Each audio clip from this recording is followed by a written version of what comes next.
Bonjour Monsieur Cerdan. Bonjour.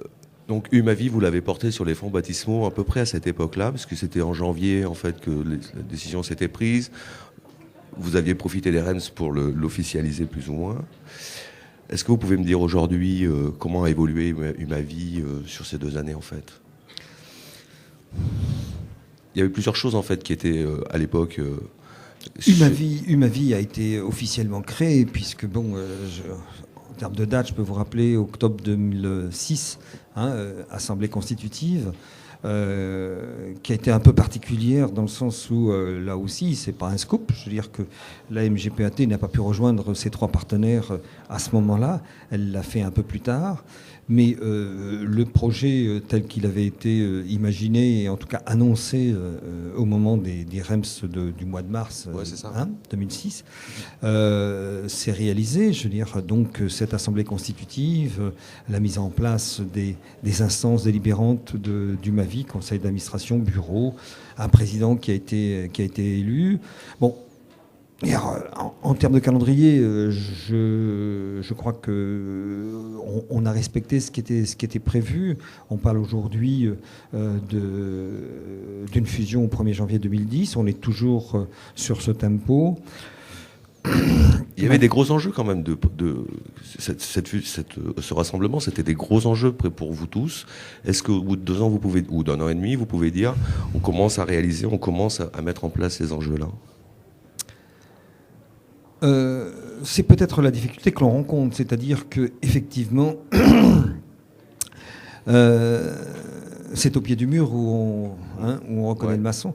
Et donc, là, effectivement, on a peut-être quelques difficultés les uns et les autres. Je veux dire, à trouver les bons outils, à trouver le bon matériau. Pour effectivement aller un peu plus loin. Mais je crois que c'est aussi assez normal. Je crois que on ne tire pas un trait comme ça sur des décennies d'histoire sans un peu d'amertume, sans un peu d'inquiétude, sans un peu de résistance. Et donc on est à ce moment-là, mais c'est, me semble-t-il, des étapes nécessaires. Je veux dire, je pense des étapes nécessaires. Dans la construction qui est la nôtre. Je veux dire, effectivement, on est dans le mouvement mutualiste fonction publique, peut-être les seuls à avoir l'ambition de construire un projet comme celui-là. Vous pourriez effectivement me parler des MGFI, mais bon, MGFI, c'est plus par rapport à des contraintes qui leur sont propres que véritablement comment dirais-je, Moi, sur les valeurs, parce que vous vous êtes regroupés au départ sur des valeurs. Donc, MGFI, par exemple, on met des moyens en commun, etc. Voilà. Ce que vous voulez faire aussi. MGFI, ils ont répondu, c'est une figure imposée, quoi. Ils ont répondu à une demande, quoi. Tandis que nous, on crée ex nihilo une structure qui se veut être dans le mouvement qui est le nôtre, représentative d'un certain nombre de valeurs, comme vous venez de le dire, de principes humanistes et humains. Je veux dire que c'est peut-être là aussi où est un peu la difficulté. C'est-à-dire qu'il n'y a pas de nécessité en soi, quoi. Je veux dire, sinon la volonté des hommes. Et bon, voilà. Au-delà de ça, il y avait des inquiétudes à l'époque qui existaient déjà et dont vous parliez tous. Donc, vous alliez faire une mutuelle plus importante avec 600 000 adhérents. Est-ce que, et vous disiez, ce qu'il ne faut pas, c'est qu'on perde nos valeurs. Donc, est-ce qu'aujourd'hui, vous pouvez dire, de ce côté-là, il y a des choses à faire encore, sur le plan technique en tout cas, mais en tout cas au niveau des valeurs, on est bien sur ce qu'on voulait faire au départ et on perd rien.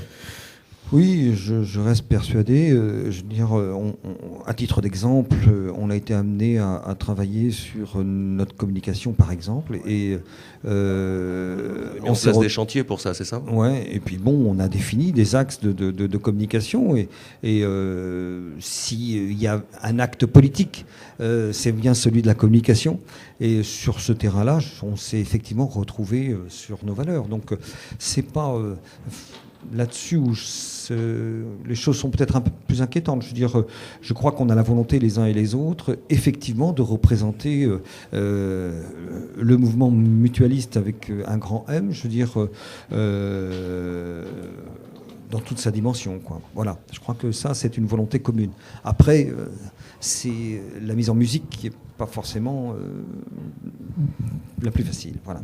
Je comprends bien, mais c'est un peu normal en même temps. Oui, complètement. Chacun a son identité, et à ce moment-là... Tout à fait. Si on parle des rencontres mutualistes, est-ce que vous pouvez me les présenter un petit peu? Aujourd'hui, vous venez défendre qui sont les gens qui viennent écouter ces rencontres, et quels sont les intervenants, en fait, comment ils sont, qu'est-ce qu'ils sont tous à apporter les uns par rapport aux autres? Alors, la philosophie des rencontres mutualistes, c'est l'innovation, la réflexion la plus large possible, donc les débats qui permettent d'aborder sous différents angles les questions qui nous préoccupent. Le thème de ces rencontres mutualistes, c'est les dynamiques mutualistes.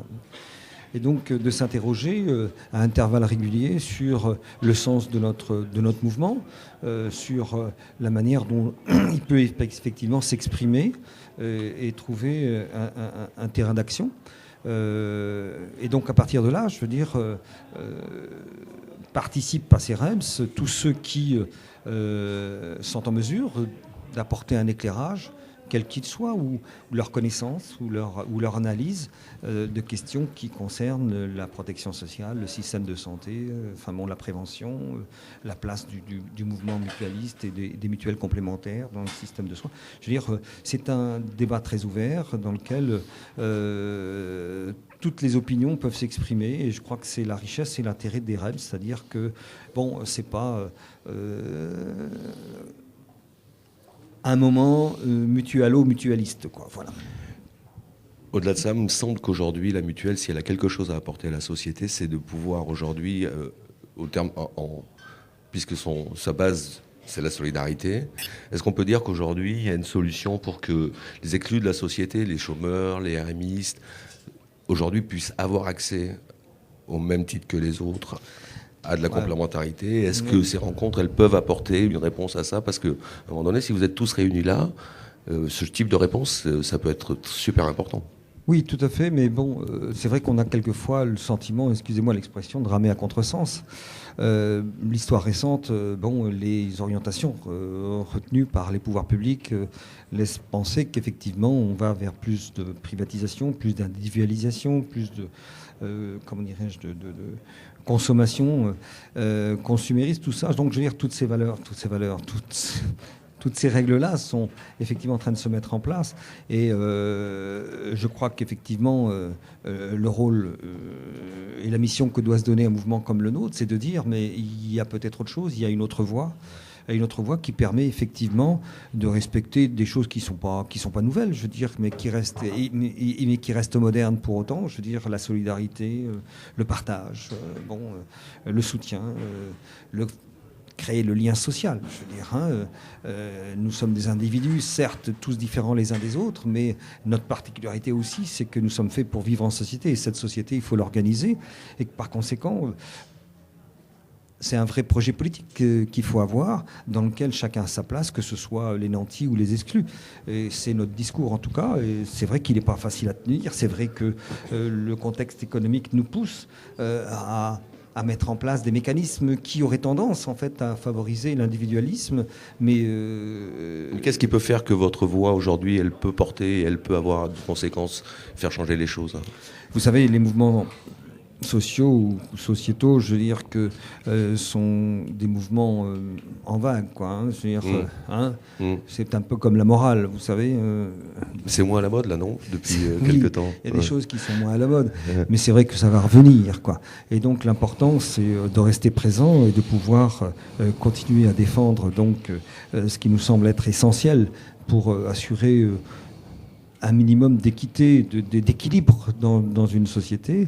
Et donc, on reviendra. Mais même en même temps, je ne suis pas persuadé que, même si on est dans le creux de la vague, dans les mouvements dont je vous parlais tout à l'heure, si on est dans le creux de la vague, moi je crois qu'il y a fondamentalement chez chacun d'entre nous, je veux dire qu'on a une culture judéo-chrétienne, je veux dire, c'est pas neutre non plus, quoi. Je veux dire, donc au fond de nous-mêmes, il y a cela, il y a cette fibre quand même qui, on le voit bien, ça prend d'autres formes. Je veux dire, moi, le Téléthon, c'est très bien, je veux dire, c'est une manière de participer à la solidarité, je veux dire, différente, mais on ne peut pas dire que nos concitoyens soient complètement, comment dirais-je, étrangers à ce phénomène-là, quoi, celui de la solidarité, celui du partage.